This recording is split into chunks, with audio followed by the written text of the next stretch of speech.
انہی گراؤنڈز پہ حکومت سوچتی ہے، اس کا موئز صاحب بھی یہ حوالہ دے رہے تھے، یا یہ جو 18ویں ترمیم کا طے شدہ اصول ہے اور پاکستان کی تاریخ میں ان پریسیڈنٹڈ جو کنسنسس بلڈنگ ہوئی 18ویں ترمیم کے حوالے سے کہ اس میں آخرکار اختیارات منتقلی تک ہمیں جانا تھا، اس سے ہم ڈائیورٹ ہو کے اس طرف جائیں، آپ کیسے دیکھ رہے ہیں ساری بحث کو؟ جی thank you so much for having me on the show. میں ایک قدم پیچھے جانا چاہوں گا. جو معیز جعفری صاحب نے بات کی 18ویں ترمیم کی، میں اس سے پیچھے چارٹر آف ڈیموکریسی سے اس سفر کو شروع کرنا چاہوں گا. جب کیونکہ چارٹر آف ڈیموکریسی کی جو امپلیمنٹیشن تھی اور جو اس کی ایک 18ویں ترمیم اس کا ایک ٹول بن کے ایمرج کیا. جب محترمہ بینظیر بھٹو شہید نے اور نواز شریف صاحب نے چارٹر آف ڈیموکریسی سائن کیا تو اس میں بڑا کلیئرلی لکھا ہوا تھا کہ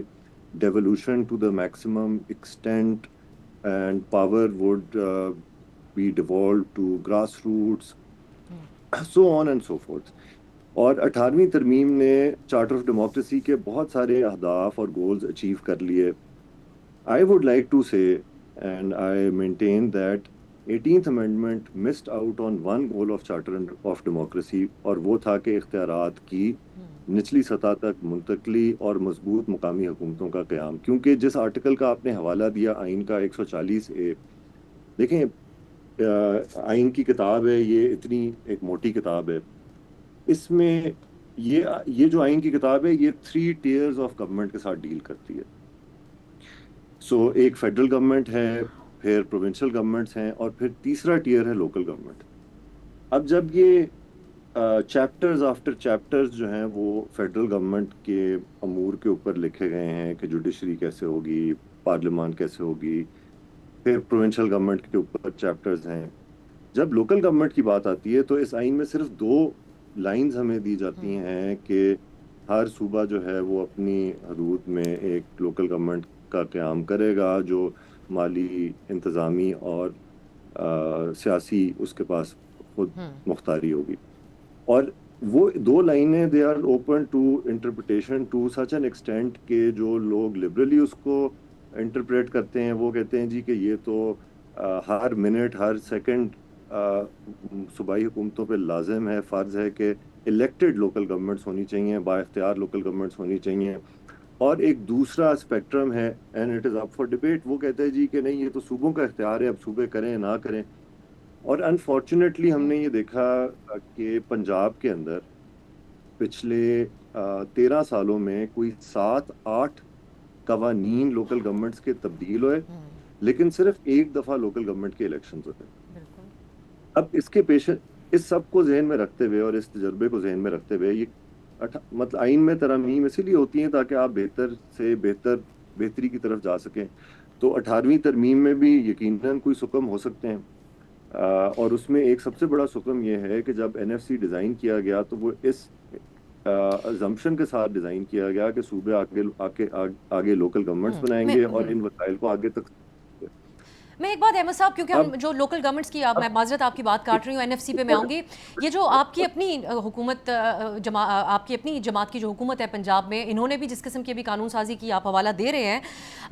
پنجاب گورنمنٹ کے پاس تو ان کے جو فنڈز ہیں وہ بھی باقی صوبوں کے مطابق بہتر ہیں. یہاں کیا انسیکیورٹی ہوتی ہے؟ اس میں تو زیادہ سہولت ہو جائے گی اگر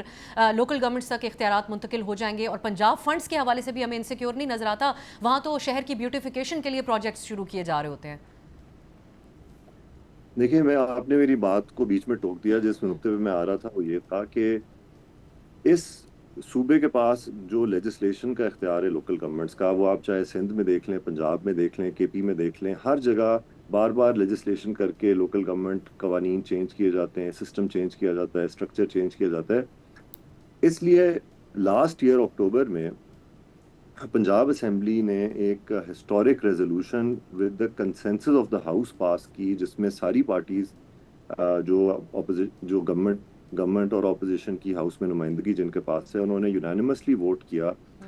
کہ اس وقت ہی شنید تھی کہ 26ویں آئینی ترمیم آ رہی ہے یا 27ویں آئینی ترمیم آ رہی ہے. تو پہلی صوبائی اسمبلی تھی جس نے وفاق کو یہ لکھا کہ آپ آئندہ آنے والی آئینی ترمیم میں لوکل گورنمنٹس کو ایک پورا چیپٹر آئین میں دیں جو اس کا سٹیٹس بنتا ہے، تاکہ اس کو وہ جو مالی خود مختاری اور سیاسی خود مختاری اور انتظامی خود مختاری ایک ویگ سی ٹرمز بتائی گئی ہیں، ان کو ڈیفائن کیا جائے، پی ایف سی کو آئین کا حصہ بنایا جائے، تاکہ ایک یونیفارم اور standard third tier of government Pakistan کے ہر حصے میں موجود ہو۔ اور اس کے بعد پھر پرائم منسٹر آف پاکستان نے کیبنٹ کی میٹنگ کے اندر، جب ایم کیو ایم نے بھی اس ریزولوشن کو کوٹ کر کے یہ تقاضا کیا کہ کانسٹیٹیوشن امینڈمنٹ کی جائے، تو پرائم منسٹر نے لا منسٹر کی سربراہی میں ایک کمیٹی ایکچولی اس وقت بنائی ہوئی ہے، اور ہم امید کرتے ہیں کہ 28th امینڈمنٹ میں یہ جو missing tier of Pakistan federation ہے، جو تھرڈ ٹیئر ہے، لوگ دیکھیں اس وقت شراکت مانگتے ہیں۔ ٹھیک ہے، اور آپ نے بلوچستان کی بات کی، اصل مسئلہ لوکل گورنمنٹس کا سروس ڈیلیوری سے زیادہ میں سمجھتا ہوں شراکت کا مسئلہ ہے، ٹھیک ہے، کہ آپ پورے ملک کا نظام جو ہے وہ چند ہزار لوگ، 1500 لوگ جو ہیں الیکٹڈ چاروں صوبائی اسمبلیوں کے اور سینٹ اور قومی اسمبلی کے، وہ 25-26 کروڑ کا ملک جو ہے اس کی ٹھیک۔ افیکٹو ترجمانی نمائندگی نہیں کر سکتے۔ اس لیے ضروری ہے کہ جی۔ ہم تھرڈ ٹیئر کو افیکٹو بنائیں۔ سبسکرائب کریں اور بیل دبائیں تاکہ کوئی خبر رہ نہ جائے۔